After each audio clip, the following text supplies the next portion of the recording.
حضرت عمر کا بیٹا مصر گیا، وہاں سے کمائی کر کے لایا، تجارت کرنے گیا، لاکھوں کا مال۔ کون سا باپ ہے دنیا میں جس کا بیٹا باہر سے پیسے لے کے آئے تو ابا تفصیل پوچھے کہ بیٹا کہاں سے کمائے، کہاں سے لایا، کتنے ملے، کیوں آئے؟ کون سا باپ تفصیل پوچھتا ہے؟ ابا تو کہتا لا صحیح اور تعریفیں کرتا ہے، میرا بیٹا بڑی کمائی کرتا ہے۔ کبھی پوچھا ہے اس سے کہ ڈیوٹی صحیح دیتا ہے کہ نہیں؟ کبھی پوچھا ہے کہ تو ایمانداری کی روزی لاتا ہے کہ حرام کی کماتا ہے؟ یہ باپ کی ذمہ داری ہے، یہ اماں کی ذمہ داری ہے۔ پھر کہتا ہے بیماری کیسے آ گئی، پریشانی کیسے آ گئی؟ تو نے کبھی سوال کیا اپنی اولاد سے؟ حضرت عمر فاروق رضی اللہ تعالیٰ عنہ کا بیٹا مصر سے پیسے کما کے لایا تو جناب عمر نے بلایا، فرمایا بیٹے اتنی تو تیرے پاس راس ہی نہیں تھی، تھوڑے سے تو پیسے لے کے گیا تھا، اتنی کمائی کیسے ہو گئی؟ اتنے تو پیسے نہیں تھے صاحب، کہاں سے کمائی لائے؟ اس نے کہا ابا جی وہ جو میرے چچا ہے نا مصر کے گورنر، آپ کے دوست، انہوں نے میری مدد کی ہے۔ فرمایا جتنے لوگ گئے تھے سب کی ہے مدد اس نے؟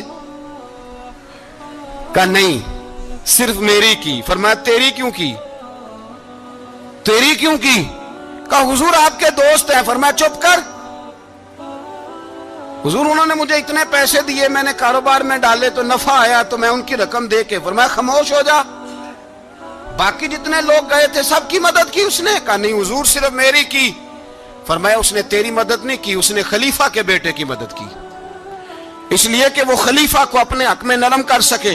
فرمایا آدھا مال تیرا ہے، آدھا مال غنیمت کا ہے، مال خزانہ کا ہے، مسلمانوں کا ہے، اس لیے کہ تو جو وہاں سے مال کما کے لایا ہے وہ اپنے باپ کے خلیفہ ہونے کی وجہ سے کما کے لایا ہے، لہذا رکھ ادھر۔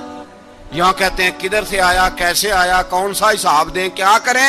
او بھائی حضرت عمر رضی اللہ تعالیٰ عنہ کا اپنی اولاد کے بارے میں یہ رنگ ہے۔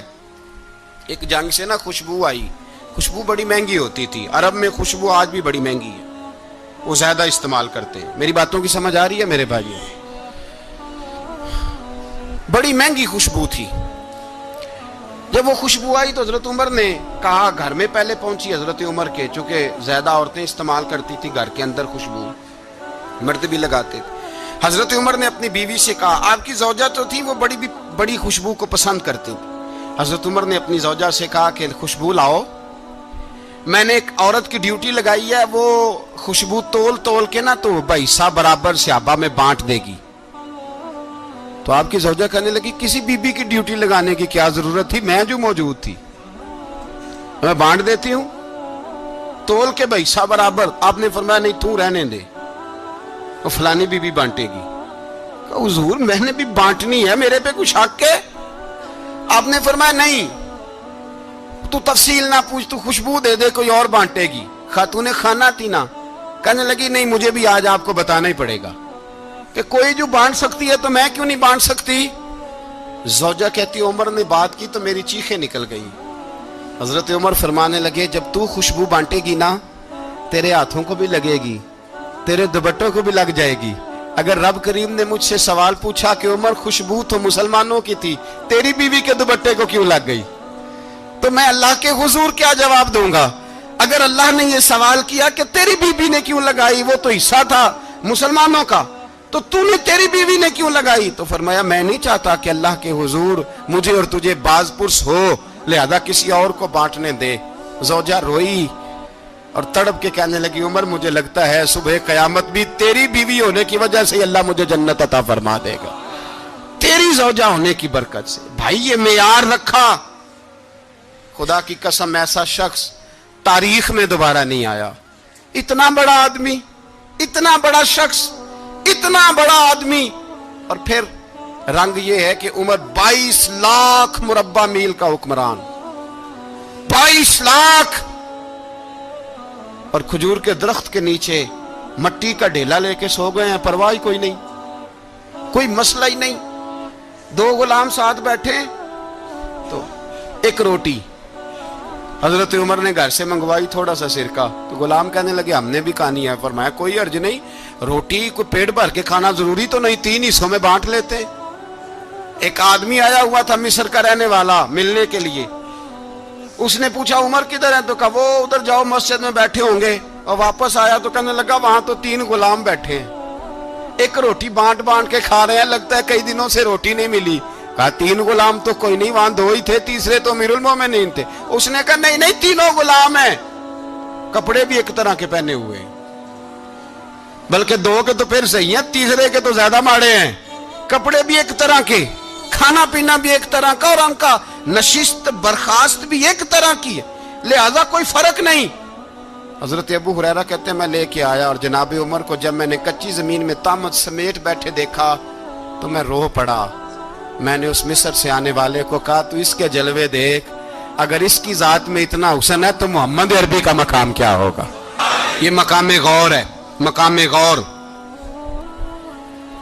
10 محرم کو لوگ دیگے پکائیں گے نا, نہیں پکانی ہے, کوئی بول دے نہیں, ہاں نہ نہیں کر دے, پروگرام بدلیا تو نہیں دی عید کی کہ وہی کام شروع ہوا ہے لات ٹائٹ ہونے والا. کیوں جی, پکنی ہے نا دیکھیں 10 محرم کو انشاءاللہ تعالی, ہم بھی پکائیں گے انشاءاللہ, یہاں بھی پروگرام ہوگا.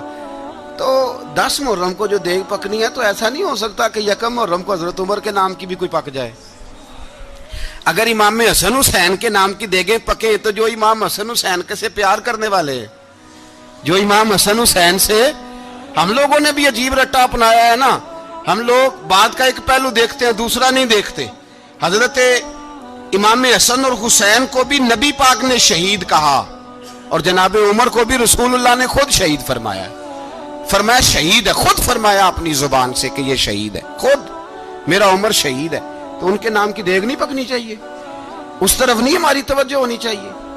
اور اہل بیت نبوت, یہ بات میں پہلے بھی کرتا ہوں, آج پھر کرنا ضروری سمجھتا ہوں. اہل بیت کا پیار, سن لو کان کھول کے, اہل بیت کا پیار اگر ہمیں کسی نے سکھایا ہے تو سیدنا عمر فاروق نے سکھایا ہے.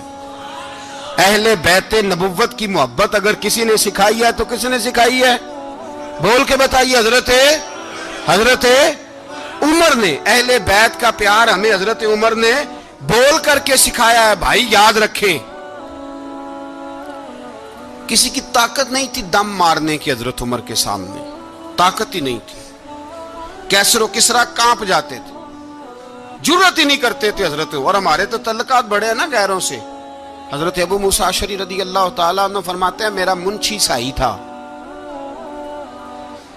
وہ کاتب کہتے تھے وہ لوگ, میرا حساب کتاب عیسائی تھا. تو فرماتے ہیں ایک دن میں نے وہ سارا حساب کتاب لین دین کے حضرت عمر کو دکھائے تو فرمانے لگے جس نے لکھے ہیں اس کو بلاؤ. کہنے لگے حضور مسجد نہیں آ سکتا. کیوں نہیں آ سکتا؟ کہنے لگے وہ عیسائی ہے. کہتے ہیں حضرت عمر جلال میں آ گئے. آپ فرمانے لگے جنہیں رب دور کرتا ہے تم کیوں قریب کرتے ہو, جنہیں اللہ دور کرتا ہے. فرمایا تم غیروں کو اگر عہدے دو گے تو اپنوں کا کیا بنے گا, اگر تم غیروں کو عہدے دو گے تو اپنوں کا. یہ سوچ ہے جو آج برما کے مسلمانوں کے لیے بھی ضروری ہے. کہا اگر تم غیروں کو عہدے دو گے تو اپنوں کا. ہم نے غیروں کو عہدے دیے تو دیکھا نا اپنے کس طرح کاٹے جا رہے ہیں. غیروں کو جو عہدے دے دیے جرانے سارے غیروں سے, روز دعویٰ ہوتا ہے چین ہمارا سجن ہے, چین ہمارا دوست ہے. او بھائی دوست ہے تو اس سے کہو نا کہ برما تو تمہاری ایک چھوٹی سی ریاست ہے, چین کے بغیر تو وہ سانس بھی نہیں لے سکتا. اس کو کہو نا اس حکومت پہ دباؤ ڈالے. لیکن ہم لوگوں نے غیروں کو عہدے دیے تو اپنے پس گئے. حضرت عمر کہتے تھے ذمی کا ہم ادب کریں گے, ذمی کافر کا ہم, ایسا کافر جو مسلمان ریاست کو قبول کرے, بدامنی نہ پھیلائے. ایک آدمی کو آپ نے دیکھا آنکھوں سے نابینا ہے اور بھیک مانگ رہا ہے, تو حضرت عمر کو نظر آ گیا. فرمایا کون ہو؟ اس نے کہا میں یہودی ہوں. فرمایا بھیک کیوں مانگتے ہو؟ کہا جب تک تندرست تھا مسلمانوں کو جزیہ دیتا تھا, بوڑھا ہو گیا ہوں کیا کروں. حضرت عمر نے گھوڑے کی پشت پہ بٹھایا, کافر کو گھوڑے کی پشت پہ بٹھایا اور بٹھا کے مدینے لائے. حضرت علی شیر خدا وزیر خزانہ تھے. فرمایا علی اس کا وظیفہ جاری کرو. کہا یہ کون ہے؟ فرمایا یہ یہودی ہے لیکن یہ ہمیں جزیہ دیتا رہا, بوڑھا ہو گیا بیچارہ, بھیک مانگنے پہ مجبور ہے, ہماری حکومت کے اندر رہتا ہے, اس کا پورا وظیفہ جتنا خرچہ اتنا وظیفہ لگاؤ. حضرت علی کہتے ہیں میں وظیفہ لگا رہا تھا اور وہ میرے نبی کا کلمہ پڑھ رہا تھا, وہ رسول اللہ کا کلمہ پڑھ رہا تھا. یہ مزاج, یہ نہیں کہ کافر. حضرت عمر نے گورنروں کو خط لکھے تھے کہ زبردستی کسی کو مسلمان نہیں کرنا, جہاں ان کی عبادت گاہیں بنی ہو گرانی نہیں, کوئی مندر کوئی گرجا ضائع نہیں کرنا. اسلام سب کو جینے کا موقع دیتا ہے, پر بے ایمانوں ظالموں